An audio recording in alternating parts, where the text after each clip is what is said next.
first, the NFL Network for 2025, and coincidentally, the last NFL Network for the regular season. It's Week 18 coming up this week, the end of the regular season. The playoffs have been mostly decided for the most part. There's still a couple of gray areas that we'll eventually delve into at the very end here, but once again, we'll save that for the very end of the show because, of course, that leads into that's going to lead from my predictions that I'll have. But before we get to any of that, let's get to the usual feature that we start off here on this show with, and that is my NFL Power Rankings. As you can tell, there are a lot of teams at the bottom of the list this week, mostly because of just how they decided to play the second half of the last week of the season. The fact that a lot of these teams didn't even bother to show up. They were already in the playoffs, didn't care about, expanding on their positioning in the playoffs. Teams that were in desperation mode to get to the playoffs and completely shit the bed. Teams that had high draft picks and decided to completely ruin all of that. I'm not going to say which one, but let's just say it's a certain New York team, and it's not the disastrous New York team that you're thinking of. But, so yeah. But as you can see, the list right here is very full on the bottom, and the top five has a lot of teams that we've kind of touched on ever since we started doing this. And let's start with number 5, and the Philadelphia Eagles. I put them there mostly because, one, they didn't have Jalen Hurts. 2, they had Kenny Pickett starting, and Kenny Pickett, I'm still very peeved about the Steelers getting rid of him so quickly. And look what he's done so far. He went into 2 games where he had to come in, played pretty well for the most part. I mean, it's not his fault the Eagles lost to the Commanders the week before. You can blame that on Devontae Smith not catching the football, but he was playing a good game against the Dallas Cowboys this week, and then he got injured. And then you thought maybe Tanner McGee comes in. You thought, okay, this is when the Cowboys are going to start coming back. And no, the Eagles pretty much had it all under control. And it just shows that they are a fully capable team going into the playoffs. And Saquon Barkley is, he's been the difference maker this season. And just announced today, they said that they're going to rest a lot of their starters, including Saquon Barkley. So it does not look like that he is going to get a chance to break Eric Dickerson's regular season record, which I think is a shame. I mean, you don't have to play him all throughout the game. You could just let him play until you can get him the I think it was like 102 rushing yards he needed. You can get 102 rushing yards in the first quarter, especially. Excuse me, still dealing with a cough here, a cold, but you could still get 102 yards in the first half, especially against the New York Giants. Like, you don't think Saquon Barkley would love to run up the scorecard over his former team once again?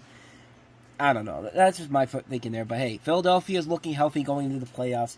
Could be a dominant team overall, especially depending on who gets the 1 seed in the NFC. But we'll delve into that as we move along here. Number 4 on the list, the Washington Commanders, who, after that upset win over the Eagles the week before, came into this game against Atlanta. They were looking kind of a little lopsided at first, but then the second half came around, and Jaden Daniels, he carried that team over into the second half. He tried to take it all the way to overtime to get him back into it. But these long, sustainable drives that they had been doing this for a couple of years now, but they got a really good quarterback behind them now.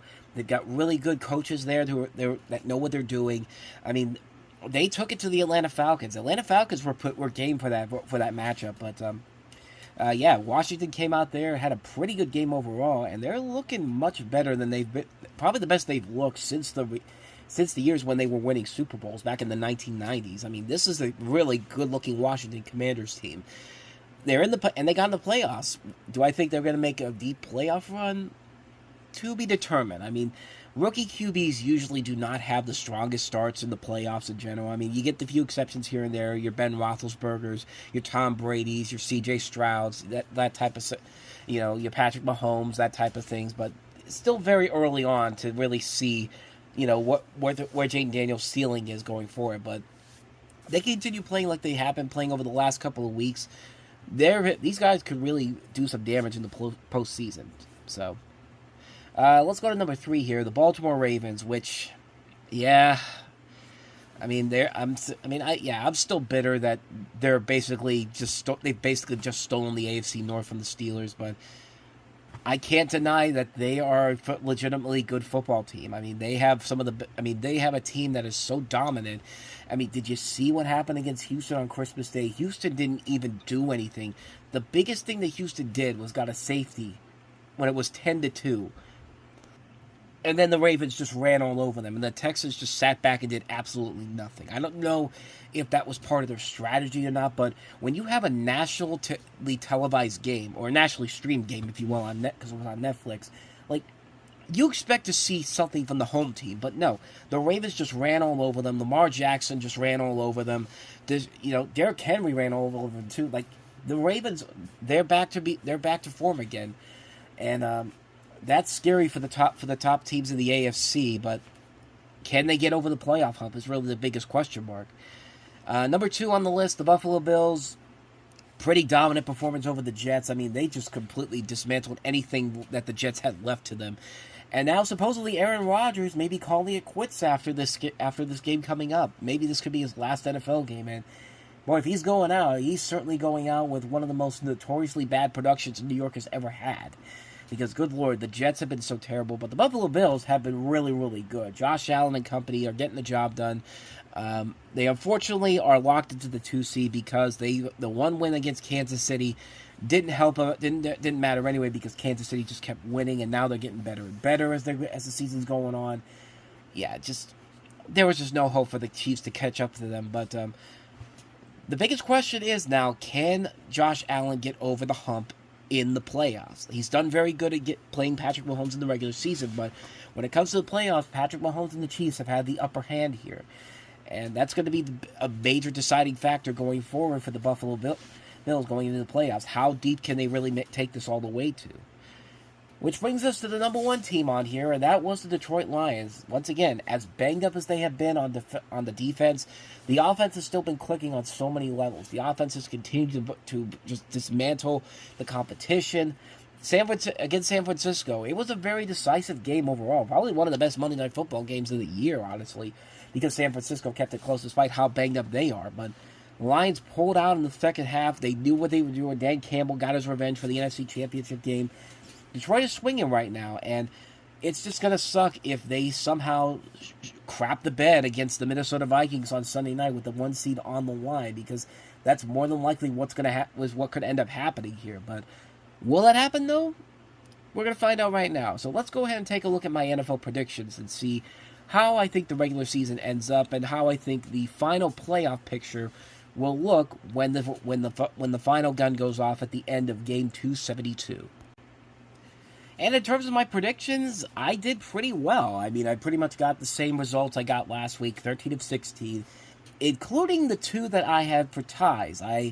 When I did the ESPN pigskin picker thing, I actually picked the Jaguars and the Raiders to win those games, even though I had tiebreakers on here, because all 4 of those teams in those games were terrible. But I went with the team that had the favorable matchup to it. I thought the Saints weren't going to have much there, neither would the Titans, and lo and behold, I got both of them correct. So that was a pretty good week overall. This one could be very, very decisive because they're all divisional games, and as we've seen this season, divisional games divisional games that can go all over the place. The records don't matter, but so many things are on the line this weekend, including the two games that will decide who wins the AFC North on Saturday. So let's go ahead and start with those ones. We've got the Cleveland Browns versus the Baltimore Ravens. I've already talked about the Ravens and how good they have been so far this season and how good they're looking going into the playoffs. And then the Cleveland Browns are just looking for something, anything, and they're just at this point they're literally just grasping for something, for some positive feelings going into next season. But the fact that Deshaun Watson is coming back is not a good sign going forward for them. They're sticking pro quo on this, if you will, sticking with the status quo. It's just like they're not going to change anything. And for the rest of the NFL, that's good news. But for them, it's just the football purgatory hell that they're in. And yeah, as much as I want to root for the Cleveland Browns because of the fact that the Steelers, if they win against Cincinnati, they would win the AFC North only if Baltimore loses, I can't do that. I can't do that to this. It's because the Browns because we had the Browns had the same type of situation 6 years ago when the Steelers once again, blew away a lead in the AFC North and let the Ravens take over. And all the Steelers had to do was win against Cincinnati, which they did, and then they needed Cleveland, who was pretty red hot in the second half of the season with Baker Mayfield's rookie year, go into Baltimore and beat the Lamar Jackson-led Baltimore Ravens, who had just taken over the second half of the season. And they had a shot at it, but unfortunately Mayfield threw a pick, and of course Steelers missed out on the playoffs.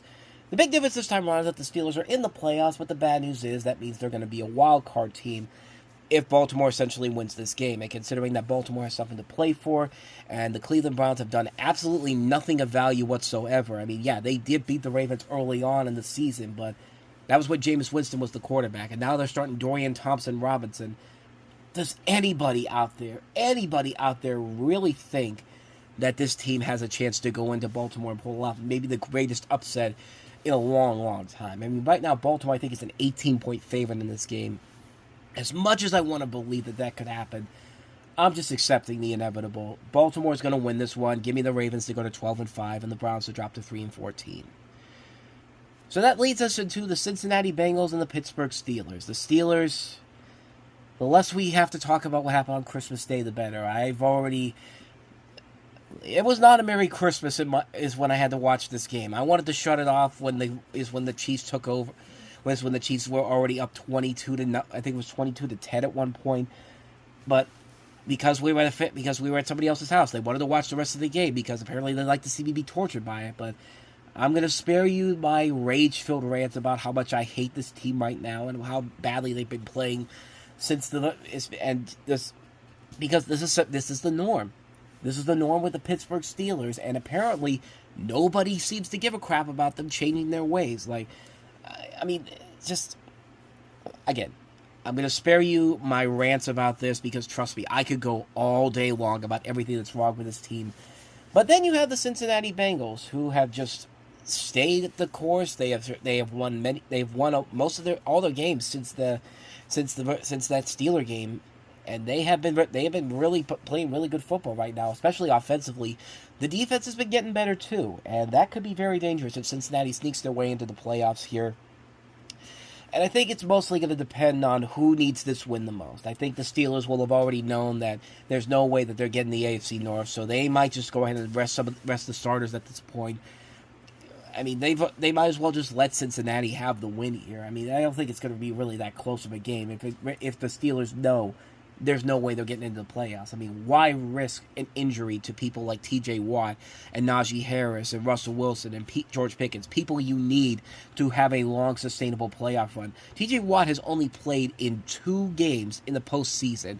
Every time they made the postseason when he's on the team, he's always been injured, or he hasn't made much of an impact early on, or he hasn't made an impact at all. And just like, there's no reason to play these guys this week if you know that there's no way you're getting the AFC North. I mean, if the Ravens somehow lose this game against Cleveland, which again I doubt it happens, then maybe, just maybe, I could see them doing it. But in terms of which team I think wants it the most and needs it the most, it's the Cincinnati Bengals. They're riding the hot hand right now. Joe Burrow and the offense is clicking. It's not just Jamar Chase, it's T. Higgins. The running back issue may be a problem, but the running back hasn't been a big deal for them all year long. As long as Joe Burrow's finding his guys downfield, I mean, Yossi Vosh, Mike Gesicki, they're going to be fine. So it's not going to shock me at all if Cincinnati wins this one and keeps their slim playoff hopes alive, which actually it's much better now than it was at the start of the month when you really think about it. But yeah, I'm taking the Cincinnati Bengals to win this one, and the Steelers going to limp into the playoffs and hopefully get a favorable wild card schedule, which, if my predictions are correct, they probably will get that. But yeah, I'm picking the Browns to go to 9-8, the Steelers to drop to 10-7, limping into the playoffs, but hoping for the best after that. Maybe. Which now brings us into the 1 o'clock games, with a couple of different playoff implications at stake early on. Specifically, starting with the first one here, we've got the Carolina Panthers and the Atlanta Falcons, which this one will be in Atlanta, if I'm not mistaken. And Atlanta essentially needs to win, and Tampa Bay would need to lose in order for them to make the playoffs, because there's a 2-man race for the division in the NFC South between the Falcons and the Buccaneers. Falcons, they've started Michael Penix Jr. He's shown brief flashes of promise, especially on that last drive he had last week against the Washington Commanders, but unfortunately that didn't amount to the game winner. That did eventually lead them to overtime, but Carolina has looked a lot better in the last couple of months, especially when at the start of the season they looked absolutely horrible. But once Kansas City came to town and Bryce Young and the gang put up a fight against them, it really kind of sparked them in a different way. I think they're moving in the right direction going forward into next season. They just got to get some more weapons for Bryce Young to work with here, and maybe a better offensive coordinator, a better defense. Just better things need to come into play here, and the Falcons have just been such a mixed bag. Some might say even a disappointment, considering the fact that they spent over $100 million on Kirk Cousins, and then they had to bench him because he wasn't playing well, and so they brought in Michael Penix Jr., who's showing brief flashes of promise. And they're not using all their offensive weapons to good use. The defense hasn't come up big when it needs to. And I think it could lead to the Carolina Panthers pulling off an upset here, and I think that would help.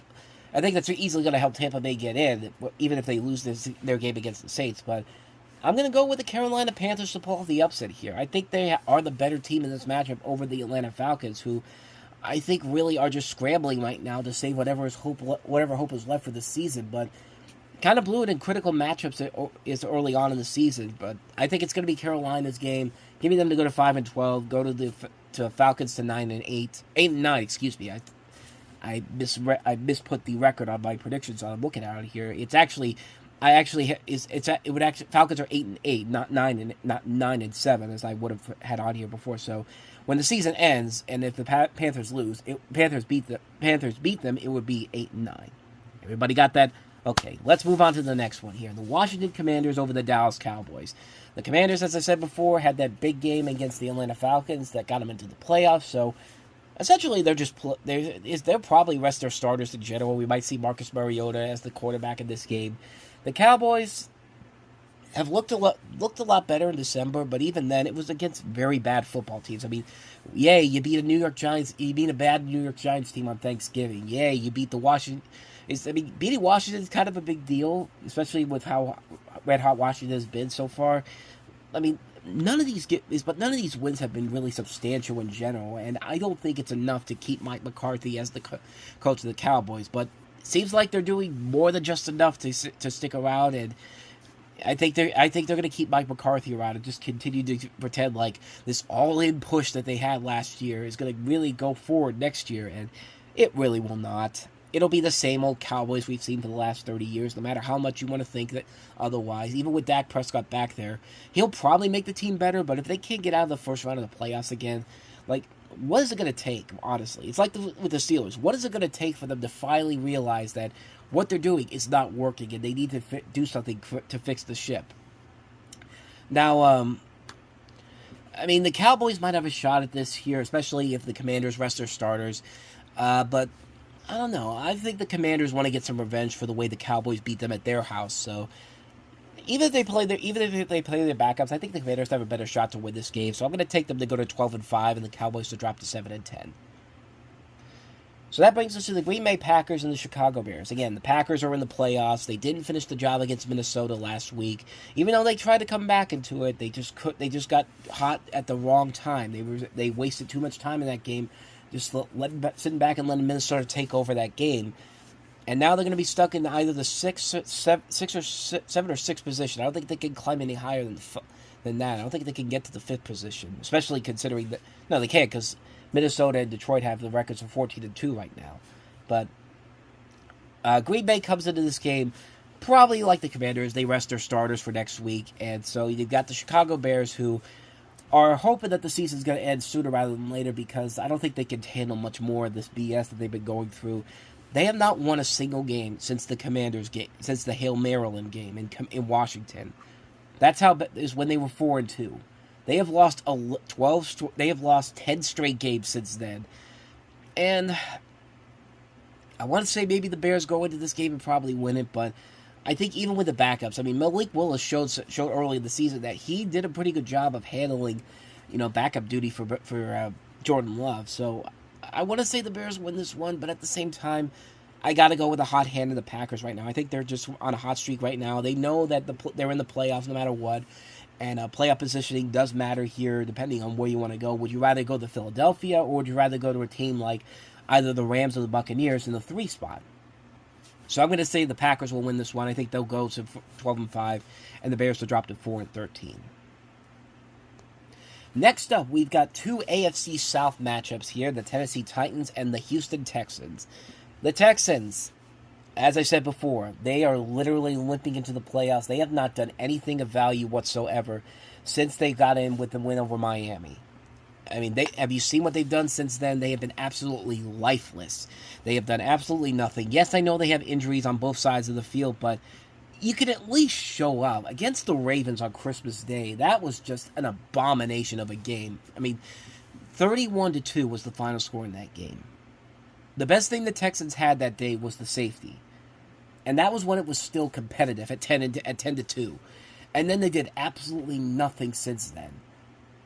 So what do I really have to look forward to with this football team going into a game with the Tennessee Titans? Now, the Titans are in a position where if they play their cards right, they could end up with the number 1 pick in the NFL draft coming up. So if they want to go after a quarterback like Shedeur Sanders or Cam Ward or Quinn Ewers, they have the option to do that. Or maybe they want to get a guy like Travis Hunter. But I think whoever wins it, whoever gets the number 1 pick will probably is not a quarterback needy team. Probably takes Travis Hunter first. But Tennessee is in a position here where I think they might want to lose so they can get the number 1 pick, but I think they also want to try to win to see what they have going forward. I mean, it's obvious the Tennessee Titans are going to be in a position where they could draft one of the top QBs coming up anyway, so it really doesn't matter to them. And I'm just going with the team who has been looking better in the last couple of weeks. Tennessee has outscored the Texans much better, and yeah, the Texans I feel like are just living into the playoffs. They don't have any life to them whatsoever, and it's just, I'm going with the team who has been playing a lot better, even though they haven't been, the record doesn't show it. I'm going with Tennessee to win this one, to pull off the upset. Give me the Tennessee Titans to go to 4-13 and the Texans to drop to 9-8. And that brings us to a matchup between the Jacksonville Jaguars and the Indianapolis Colts, who had a close game early on in the season. The Colts, man, did you blow that one. I mean, what were you thinking in that game? I mean, you just completely gave the Giants the win in that one here. And, the defense fell apart at the worst possible time. It wasn't even just Joe Flacco's fault coming into that game. They couldn't get anything going whatsoever.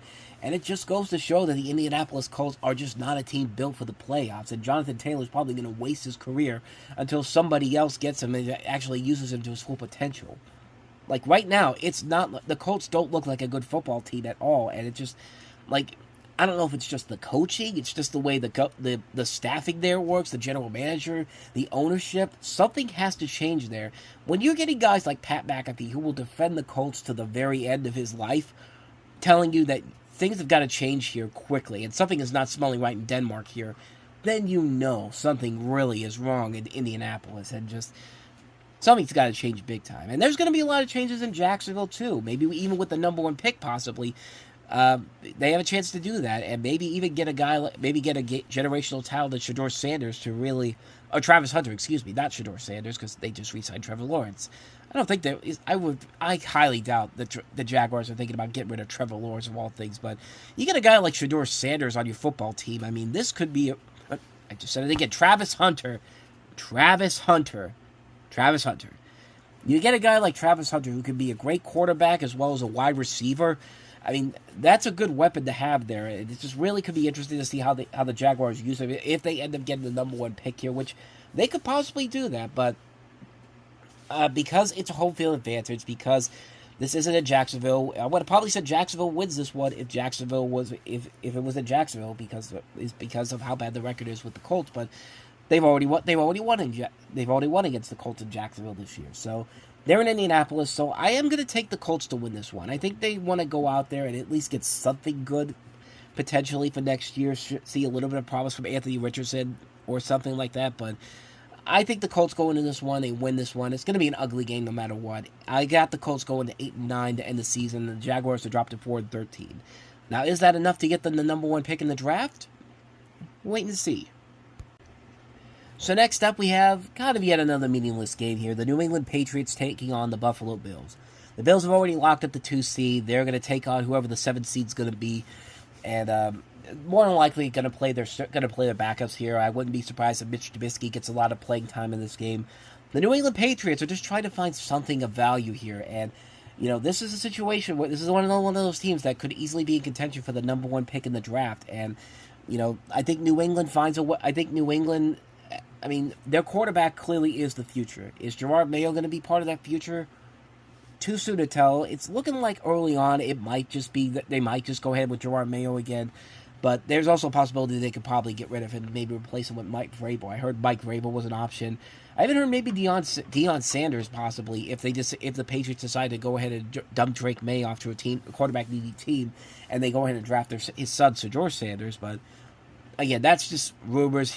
I'm hearing all across the board here. But I think in this game with the backups in there for Buffalo, I think New England's got a pretty good chance to probably come into this game and kind of win it. I think they want to see what this New England team's capable of. I mean, this is Gerard Mayo basically playing for his coaching career at this point. I wouldn't be surprised if they lose this game, that the Patriots do decide to just go ahead and move on to to somebody else in general. But I'm going to pick New England to win this one. I think they will get. I think they'll win it. I think it'll be a much closer game than people let on. I'm going to go with the Patriots to go to 4-13, the Bills to drop to 13-4. Like I said, it doesn't really matter for the playoff positioning for the Buffalo Bills because they are locked into the 2 seed no matter what. So yeah, I think they'd be more than willing to let the Patriots come in and win this game.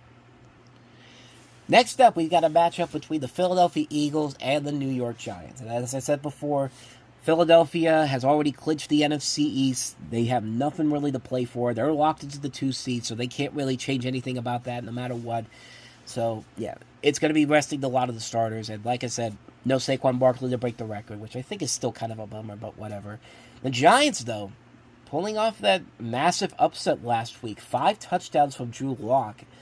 But that's the good news. The bad news is you completely ruined your your number 1 pick in the draft. Like, if there was one team out there that I would think that would be smart enough to not fuck up their draft capital, it's the New York Giants, considering that they had the 1 pick in the draft right there in their hands, and Drew Lock just came in there and just completely abandoned that. But like I said before, Travis Hunter's probably going to be the number 1 pick, so it won't hurt them if they have to pick later on. They'll still get a good quarterback in the first round of the draft, especially in the first top 10 picks, no matter what. But in this game, the Giants, I don't think, really have a whole lot left in the tank.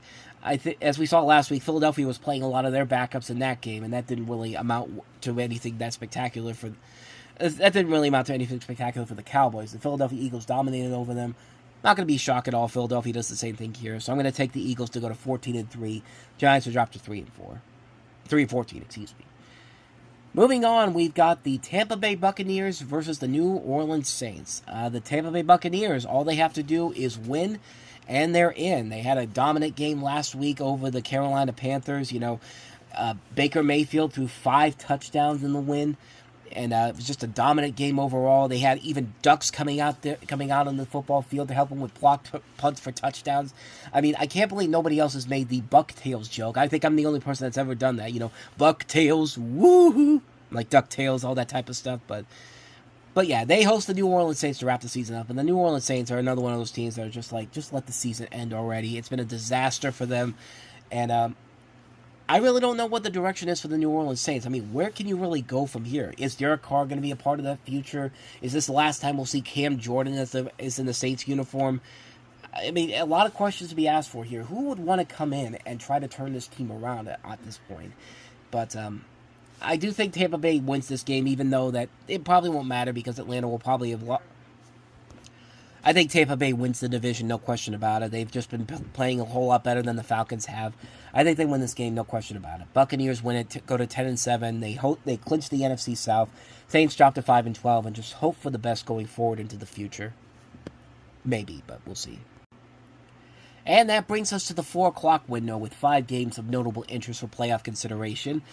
Starting with the first one here, the Kansas City Chiefs over the Denver Broncos. The Chiefs dominated over the Steelers on Christmas Day. Once again, we'll not talk about it because if I do, I will go into a shit fit for 20 minutes. But, yeah, Kansas City did what they needed to do. They have gotten a whole lot better since the start of the month, and they've been rewarded. They get a bye week, and they get to rest their starters this week. So Carson Wentz will be the starting QB for this game against Denver.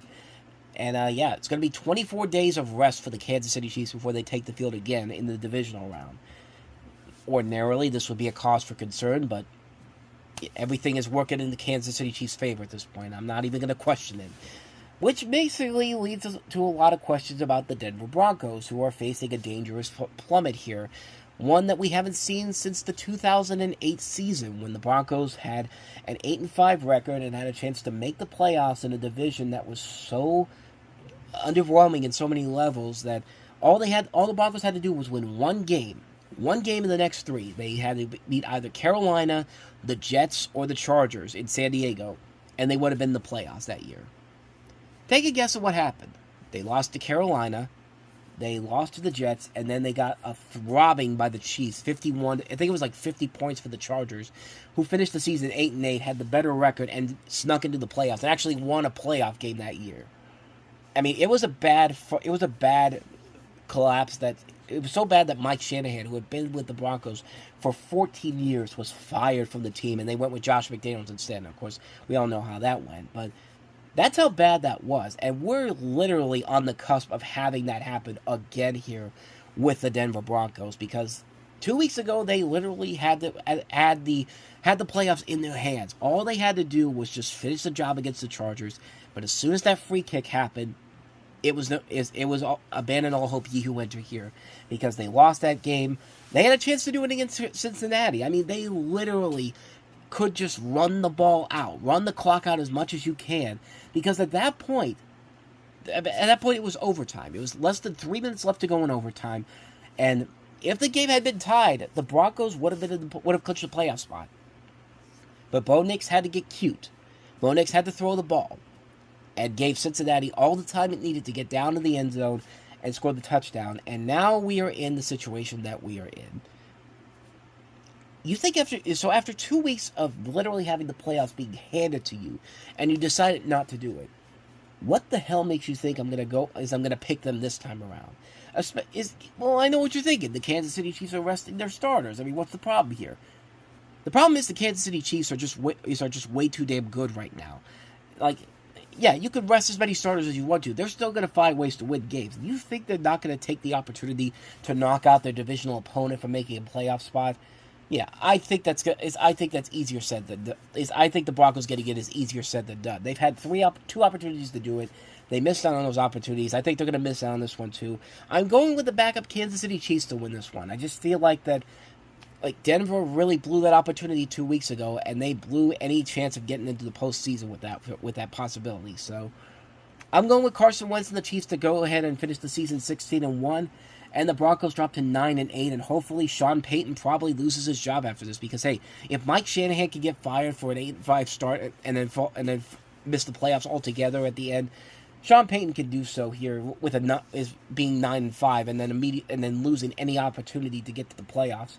Like, it's getting to the point where this is getting ridiculous now. Russell Wilson was not the major problem was not the only problem for the Denver Broncos, but who knows? Who knows? Maybe I'm just overthinking it so much. So, but I am going to pick the Chiefs to win this one, and the Broncos to drop to 9-8 and miss the playoffs altogether.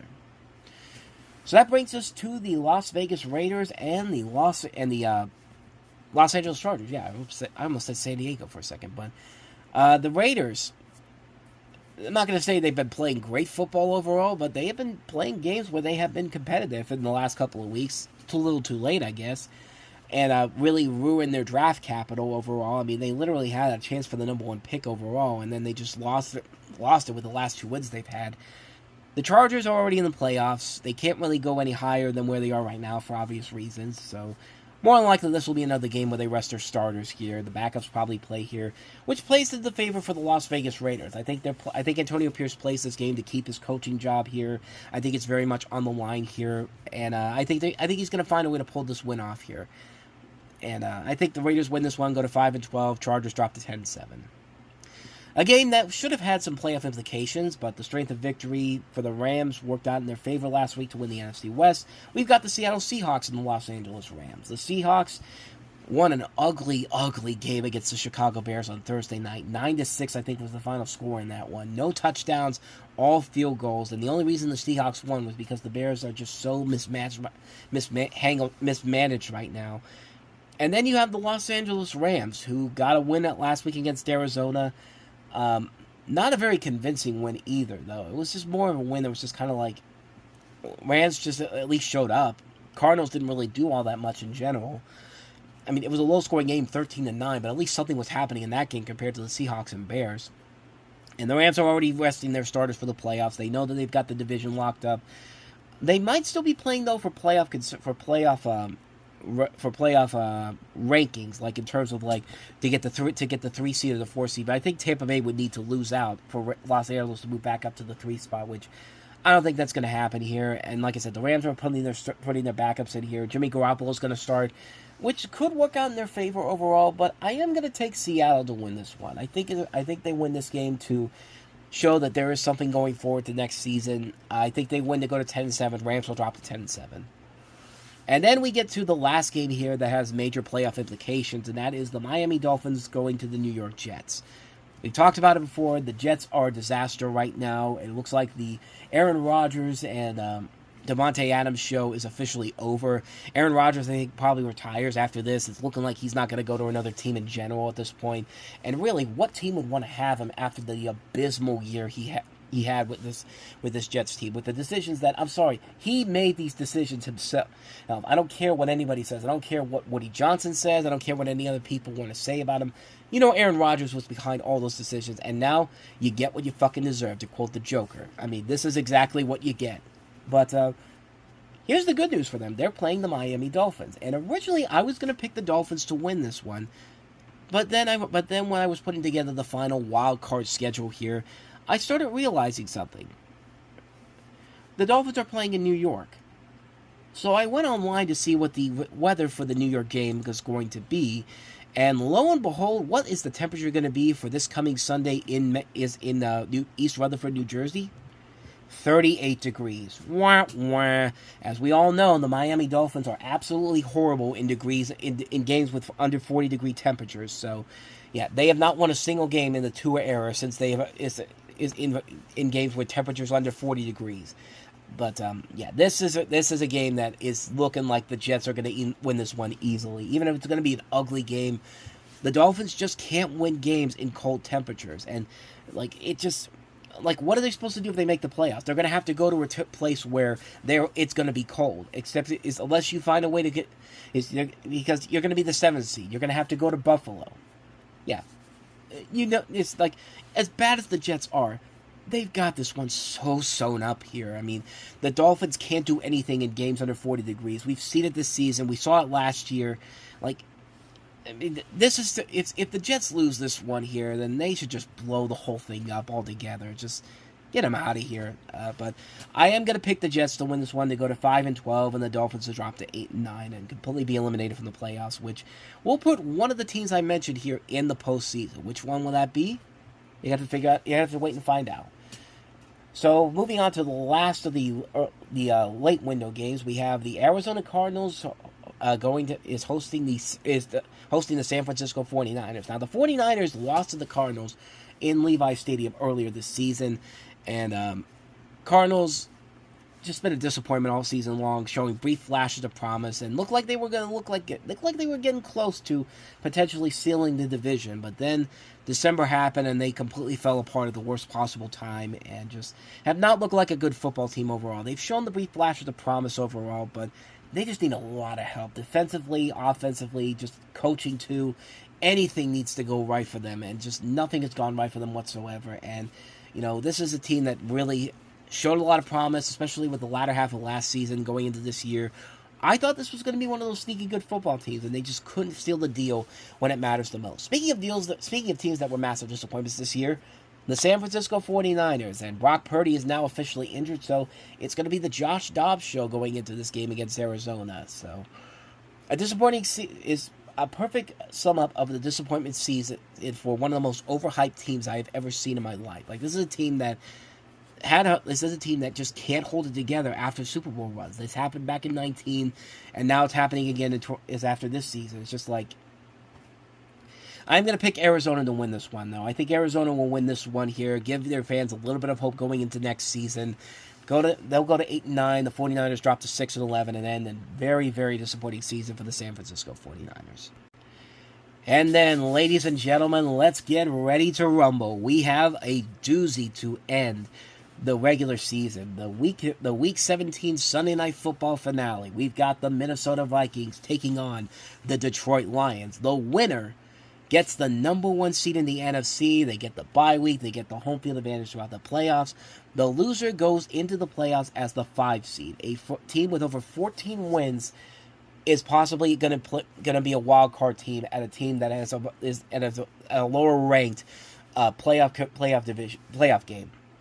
You get the idea here. So the winner of this the loser of this game probably plays either the Rams or the Buccaneers, depending on what happens. But the Vikings dominated for the most part early on against Green Bay. However, Green Bay did come back a little too late, and Minnesota got lucky once again. Minnesota got lucky in the final play of the game, finding a man for the third down conversion, and that sealed the deal for the Green Bay Packers. The Lions came into the game against the 49ers looking for revenge, and they got it. And they got out of there relatively unscathed. No major health issues. There's no major injuries to report from that game. Lions are ready to go for this matchup here, and it's going to be in Detroit, which means this place is going to be rocking on Sunday night. But Minnesota has been one of those teams that finds ways to win games, and just imagine all that work you did. Imagine if you're the Steelers in this case here, all that hard work you did, only to see an inferior opponent coming in and sweeping it all away from you.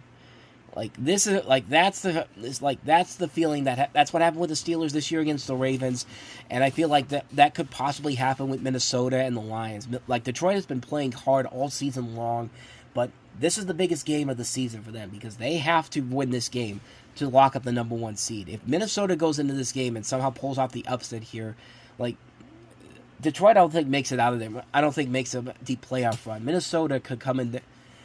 And Minnesota, I don't think really is that good of a football team. I don't think Sam Darnold is really that good. He's like Brock Purdy. He's got a good team around him, but he's not the really good quarterback that I think everyone says he is. He's a very overrated quarterback. But then again, this is the Minnesota Vikings, who thought Kirk Cousins was the savior of that franchise, and look at how well he did over the course of his run. But yeah, Minnesota does have a chance to sneak in here and possibly get an upset win here, but I'm taking the advantage of the home field. I'm going with the Detroit Lions to sweep the Vikings, clinch the number 1 seed, clinch the bye week, clinch the home field advantage, clinch all of that. I'm going to go with the Lions to go to 15-2 and the Vikings to drop to 14-3. So that is my predictions for the week overall. Just to recap my predictions, I've got the Ravens over the Browns, the Bengals over the Steelers, the Panthers over the Falcons, the Commanders over the Cowboys, the Packers over the Bears, the Titans over the Texans, the Colts over the Jaguars, the Patriots over the Bills, the Eagles over the Giants, the Buccaneers over the Saints, the Chiefs over the Broncos, the Raiders over the Chargers, the Seahawks over the Rams, the Jets over the Dolphins, the Cardinals over the 49ers, and the Lions over the Minnesota Vikings. Now, before we get to the path to the playoff sections, we talk about what the wild card schedule will look like. What about the first overall pick of the NFL draft? Who's going to get it? What will the draft order be like when it's all said and done if my predictions go according to plan? Will it be the Giants? Will it be the Patriots? Will it be the Jaguars? Will it be the Titans? Will it be the Cleveland Browns? Will it be another team that comes up out of the blue? Well, I have the results right here of what would happen. So, ladies and gentlemen, the first overall pick of the NFL draft goes to, drumroll please, the Cleveland Browns. Yeah, the Cleveland Browns would get the number 1 overall pick, even though they would have the same record as the New York Giants. Now, what it comes down to here is the strength of scheduling. Because if you look at the conference records here, 3-9 for the Cleveland Browns, which would be .250. The Giants 1-11, .083. So you're probably wondering, why is that the case? It's the strength of scheduling, because look at this. The Cleveland Browns have a worse strength of schedule than the New York Giants do. 155 to 134 for the Cleveland Browns. The Giants would be 160 to 129 at .554. So it's a slim margin, but the Cleveland Browns are on the clock come April if this all goes according to plan. As you see, the New York Giants here would be the 2 pick that would select second. New England would select 3. Jacksonville selects 4th. Tennessee selects 5th. Chicago 6, New York 7, the Jets 7, Carolina 8, New Orleans Saints 9, Raiders 10, 49ers 11, Cowboys 12, Dolphins 13, Colts 14, Falcons 15, Cardinals 16, Denver 17, Seahawks 18. And of course, I'm not going to show you the playoff teams yet because they have yet to be decided yet. Speaking of the playoffs, let's go ahead and get to the final piece of our puzzle here. Let's see what the final result is here. Where does this path take us? It's the conclusion of the NFL Network's path to the playoffs.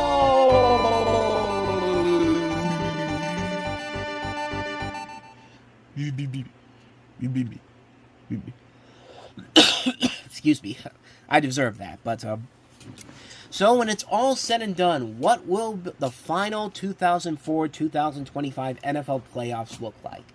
Well, here we go. The teams that get the bye weeks are the Kansas City Chiefs, who have 16-1 as their record. The Detroit Lions has 15-2. The AFC wild card goes like this. The 5th-ranked Pittsburgh Steelers would go to Houston to take on the Texans, which would be the best-case scenario for them. Because, let's be honest, both of these teams look absolutely horrible, and the Texans have really shown no life to them whatsoever. And this could be a game where I think Pittsburgh has the upper hand in this matchup, if that's the case. I don't know, and quite honestly, I really don't know if the Houston Texans are really have been playing this badly for a purpose. Like, this is just a sneaky plan so that they can save themselves for the playoffs where they show off their true potential or not. But if I had to pick the winner in this matchup here, I would go with the Pittsburgh Steelers in this one. I think they have the upper hand in this one. I think they would win this one and would actually advance to the divisional round, which would be bad news if I want the Steelers to get rid of it, to make some changes around here. But if that's the case, then so be it. So, next up, the 6th seed would be the Los Angeles Chargers, and the 3 seed would be the Baltimore Ravens. So a rematch of the Harbaugh Bowl from Thanksgiving week, and this time in Baltimore, where I think the Chargers, last week they did a good job of handling the New England Patriots, and in that game against the Ravens, they had we flashed a promise to them, but it's all going to depend on how you stop Lamar Jackson and especially Derrick Henry, because once Derrick Henry got involved in that game, all bets were off. The Chargers couldn't stop anybody. The benefit will the benefit be that they'll have J.K. Dobbins this time around? Possibly. Could be easily the best game of that entire weekend coming up. So that's a matchup that's probably going to be one of the more exciting matchups to happen if that's the case. And then who gets the ever-elusive 7th seed in the AFC wildcard picture if the season were to end the way I predicted it? Who's going to go to Buffalo? The answer to that question is the Cincinnati Bengals. The Cincinnati Bengals sneak into the playoffs, and their first test will be against the Buffalo Bills. Another really, really good matchup here. You got Joe Burrow playing at an MVP level, also with Josh Allen at an MVP level. Could easily be the dominant game of the entire weekend. I would not be shocked at all if this ends up being the way it is. This ends up being like the big Sunday Night Football matchup or the Monday Night Football matchup that they have. I think it's going to be one of the other. I think it's going to be that could be a really, really good football game if this goes according to plan here. So those are the AFC wildcard games. What about the NFC wildcard games? Which brings us to the NFC wildcard matchups, and we have here at first the 5th seed Minnesota Vikings traveling back to LA to take on the Los Angeles Rams in a game that would be a rematch of the Thursday Night Football game between the Vikings and the Rams, that of course ended with the controversial call of the safety that some might say shouldn't have been a penalty. One way or another, it ended up being in the favor of the Los Angeles Rams. Minnesota would probably love to go back to Los Angeles and get some sweet revenge on this matchup here, so this could be a really, really good football game on that front. Then the 6th seed Washington Commanders would go ahead and take on the 3-seeded Tampa Bay Buccaneers, which would not be the first time that Washington and Tampa Bay have met up in several matchups. This has been a case for many, many occasions. In fact, the last time these two teams met was in the wild card game in 2020, but that was when Washington got in with a losing record and Tampa Bay had Tom Brady at the helm. But this is not the first time these two teams have matched up in the postseason, and they have always been exciting matchups all the way through. And with Jaden Daniels on one field and Baker Mayfield on the other, this could be another really, really good matchup here. And a rematch of a game we saw earlier in the year. I think this is actually the season opener, if I'm not mistaken, where Tampa Bay just mopped the floor with Washington at first. But that was when Jaden Daniels was just getting started, and to see where he's gone since then, it'd be really interesting to see how Jaden Daniels now would face up against Baker Mayfield overall in this matchup here, which could be a very, very good matchup overall. And last but not least, the final matchup of the NFC wildcard, the 7-seeded Green Bay Packers versus the 2-seeded Philadelphia Eagles. Of course, these two teams met in the season opener in Brazil. Philadelphia mopped the floor with Green Bay. That was also the game that Jordan Love got injured and missed a couple of games. Jordan Love has come back since then. They played very well for the most part. And now they get a chance for redemption against the Philadelphia Eagles, which... Will they have Jalen Hurts ready to go in this one? Will he be ready to go for this matchup here? Will this team still look good when he's under center? Or will the quarterback they have just decide, Saquon, this is your show, and just let him run the ball all the way through? I mean, this could be a really, really interesting game, depending on who's going to be playing in this matchup here. And this could be a really fun matchup overall. Green Bay has looked a lot better since the opener. Philadelphia has played very well all year long. A lot of very good matchups here overall. So just to recap, the AFC wildcard matchups, the Steelers and the Texans, the Chargers and the Ravens, the Bengals and the Bills. The NFC wildcard matchups, the Vikings and the Rams, the Commanders and the Buccaneers, the Packers at the Eagles, and the two teams with the bye weeks, the Kansas City Chiefs and the Detroit Lions. Now, will this end up being what I think it's going to be? Probably not, but, it's fun to predict stuff here, so... let me know your thoughts down below. What do you think of my predictions here? Do you think I'm right on here? Do you think it's going to be something very different? Let me know your thoughts down below. Thank you so much for watching this video. And if you like what you saw here and you want to see more videos like this, please go ahead and hit the playlist on the next playlist here. Check out the last episode I did. Hit the like button, hit the subscribe button. And I'll see you guys next week for the first NFL Network episode focusing on the playoffs. What will the wild card matchups be like? Only one way to find out. Game on. I'll see you next week. Take care.